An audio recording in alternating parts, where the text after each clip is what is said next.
सभी वैष्णवों को जय श्री कृष्ण।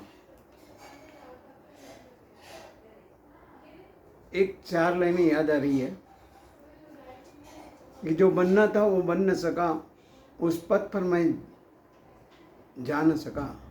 हाय कैसी थी वो लाचारी, पास सब कुछ था लेकिन ले नहीं सका। जो बनना था वो बन न सका, उस पथ पर मैं जा नहीं सका। पास सब कुछ था लेकिन ले नहीं सका। ये हमारे पास सब कुछ है और कहूँगा कि हमारे पास शारीरिक, मानसिक और बौद्धिक बुद्धि सबको भगवान ने बहुत अच्छी तरह से दी है, लेकिन हम उसका उपयोग कैसा करते हैं उसके ऊपर हमारा जीवन का विकास और जो हमारा ध्येय है, जो हमारे अवयव है, हम कैसे उसको उपयोग करता है उसके ऊपर आधार रहता है। हमारे जो पाँव है, चरण कमल बनना चाहिए, हाथ हस्त कमल बनना चाहिए, हृदय हृदय कमल, मुख मुख कमल और नेत्र नेत्र कमल बनाने का है। लेकिन हम बना पा रहे हैं क्या, ये सोचने वाली बात है। आज वैसे भी देखा जाए कि चैत्र शुक्ल प्रतिपदा, माने बहुत सारे लोग इसको गुड़ी पाड़वा कहते हैं, चेटीचंड के हिसाब से मनाते हैं। ऐसा माने ये नया वर्ष संवत्सर का शालिवाहन इसको कहते हैं। तो ये नया वर्ष में हमें कुछ नया करना है, कुछ बनना है, इसलिए हमें कुछ त्याग करना भी है।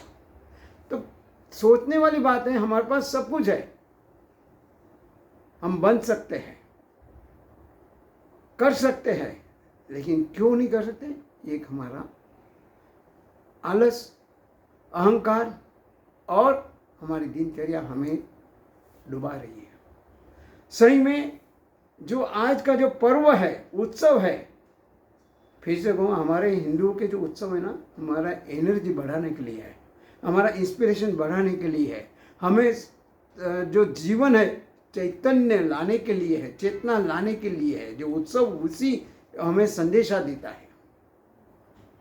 इसी के बात ले लो, शालिवाहन जो नाम का कुम्हार था, उसका लड़का वो मिट्टी के पुतले बनाता था, बनाते बनाते उसे सैन्य बनाया, पानी छाटा, उसमें सैन्य तैयार हुए और उसने शत्रुओं को पराजित किया।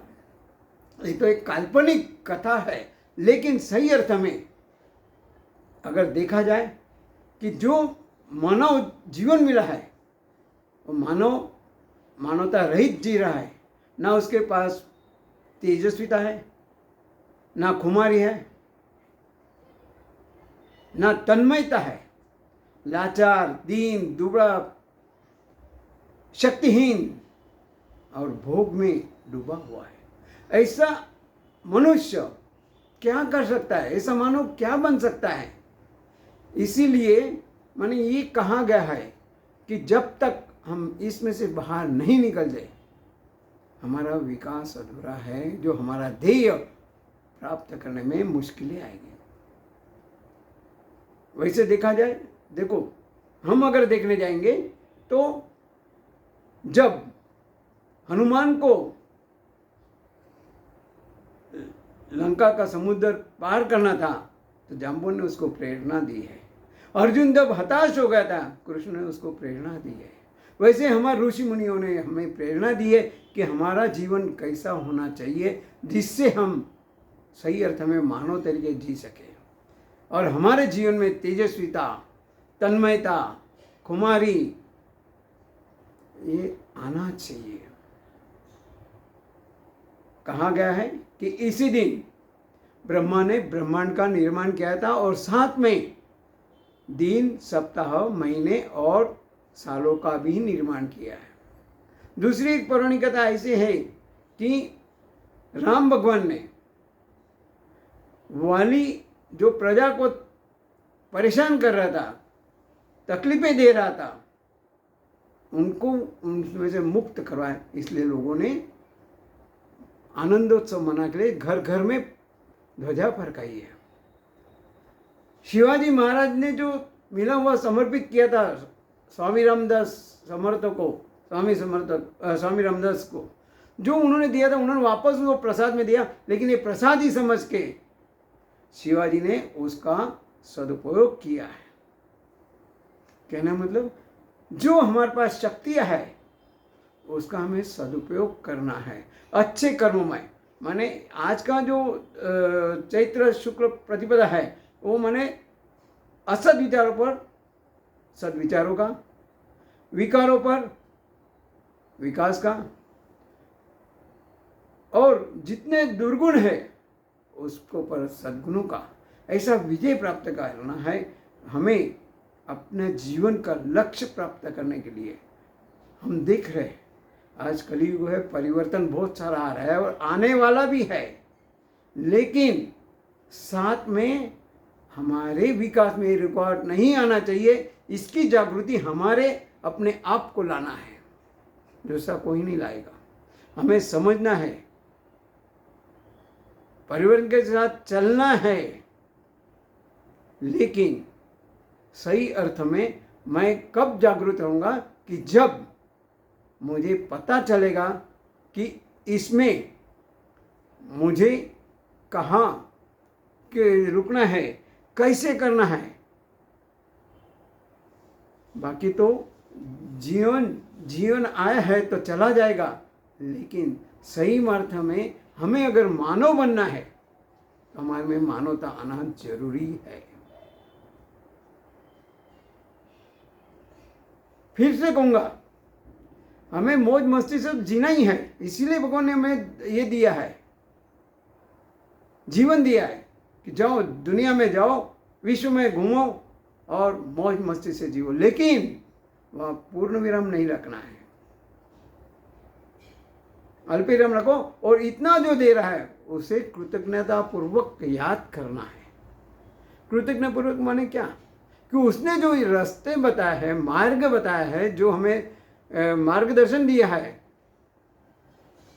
खुद ने या ऋषि मुनि के द्वारा, उस पथ को हमें खाली सुनना नहीं है, जानना नहीं है, जीवन में लाना है। तब जाके सही अर्थ में हमने नया वर्ष की शुरुआत की है और जो हमारे संकल्प है उसके हमें मक्कम रहना है। सुख दुख तो जीवन में आएगा ही, सुख है उसके साथ में दुख है और दुख है उसके साथ में सुख है, लेकिन उसकी ओर सुख में छलकना नहीं है और दुख में हिम्मत नहीं हारना है। ऐसा स्थित प्रज्ञ जीवन जीते हुए, और सही अर्थ में बताऊंगा कि किसी भी मोह माया में, लोभ में न होते हुए, क्योंकि उसमें हमारा विकास नहीं है। जीवन में जितना जरूरत है आनंद से लो, मजा करो, आनंद लो, लेकिन सुख के पीछे भागते भागते दुख के भागीदार नहीं बनना है। भागना नहीं है, जो अपने कर्म किए हैं, जैसे सत्कर्म करेंगे